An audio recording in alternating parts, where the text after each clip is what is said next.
ഇടപ്പള്ളി മണ്ണുത്തി ദേശീയപാതയിൽ ന്യായമായ ലാഭം കിട്ടിയെങ്കിൽ ടോൾ പിരിവ് നിർത്തിക്കൂടെ എന്ന് കോടതി.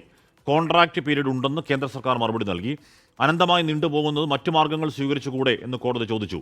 ദേശീയപാതയിലെ സ്ഥിതിഗതികൾ മാറ്റമില്ലാതെ തുടരുന്നുവെന്ന് ജില്ലാ കളക്ടർ ഹൈക്കോടതി അറിയിക്കുകയും ചെയ്തു. വിഷ്ണു സുരേഷ് വിവരങ്ങൾ ചേർന്നു. വിഷ്ണു, കൃത്യമായി ഈ പോയ വർഷങ്ങൾ ടോൾ കൊടുക്കുന്ന അല്ലെങ്കിൽ ടോൾ പിരിവിലൂടെ ശതകോടികളുടെ ലാഭം ഇതിനോടകം ഉണ്ടാക്കി കഴിഞ്ഞ ഈ കമ്പനികളുടെ കാര്യം അറിയാവുന്ന ആൾക്കാരുടെ മനസ്സിലുള്ള കാര്യം തന്നെ കോടതി ചോദിക്കുകയാണ് സൂക്ഷ്മമായി. വിഷ്ണു, കഴിഞ്ഞ കുറെ നാളുകളായുള്ള ചോദ്യമാണത്. ടോൾ ഇത്രയും പിരിച്ചുവെങ്കിൽ പിന്നീട് അത് നിർത്തിക്കൂടെ, എന്തിനാണ് പിരിച്ചുകൊണ്ടിരിക്കുന്നത്? അതേ ചോദ്യം തന്നെ കോടതിയുടെ ഭാഗത്തുനിന്നും ചോദിച്ചു എന്നുള്ളത് മാത്രമാണ്. പക്ഷേ കേന്ദ്ര സർക്കാർ അതിന് കൃത്യമായ മറുപടി നൽകി. കോൺട്രാക്റ്റുമായി ബന്ധപ്പെട്ടുള്ള പീരീഡ് ഉണ്ട്, അതോടൊപ്പം തന്നെ നവീകരണ പ്രവർത്തനങ്ങളൊക്കെ നടക്കുന്നുണ്ട്. ആ പശ്ചാത്തലത്തിൽ നിലവിൽ ടോൾ നിർത്താനാകില്ല എന്ന നിലപാടാണ് നിലവിൽ കേന്ദ്ര സർക്കാർ സ്വീകരിച്ചിരിക്കുന്നത്. ഒപ്പം ഇടപ്പള്ളി മണ്ണുത്തി ദേശീയപാതയുമായി ബന്ധപ്പെട്ടുള്ള നവീകരണ പ്രവർത്തനവുമായി ബന്ധപ്പെട്ടുള്ള വിവരങ്ങൾ കോടതി തേടിയിരുന്നു. ജില്ലാ കളക്ടർ വ്യക്തമാക്കിയത് ഇപ്പോഴും അവിടെ പ്രശ്നങ്ങൾ ഉണ്ട് എന്ന് തന്നെയാണ്.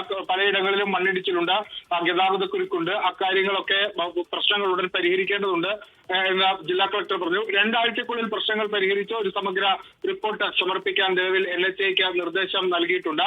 അതോടൊപ്പം തന്നെ കഴിഞ്ഞ തവണയാണ് ടോൾ പിരിവ് തുടരാൻ അനുമതി നൽകിയത്. ആ ഉത്തരവ് നീട്ടിക്കൊണ്ട് അല്ലെങ്കിൽ അത് തുടരാമെന്ന് തന്നെയാണ് ഇത്തവണയും കോടതി സ്വീകരിച്ച നിലപാട്. പക്ഷേ പഴയ നിരക്കിൽ തന്നെ പിരിക്കണം, പുതുക്കിയ നിരക്കിൽ പിരിക്കരുത് എന്ന് കോടതി നിലപാടെടുത്തിട്ടുണ്ട്.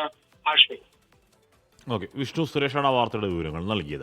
ലോകത്തെവിടെയായാലും ഏത് സമയത്തും 24 വാർത്തകളും ഓഗ്മെന്റഡ് റിയാലിറ്റി പാക്കേജുകളും എക്സ്പ്ലെയിനറുകളും വിശദമായി കാണാൻ ഞങ്ങളുടെ യൂട്യൂബ് ചാനൽ നിങ്ങൾക്ക് സബ്സ്ക്രൈബ് ചെയ്യാം.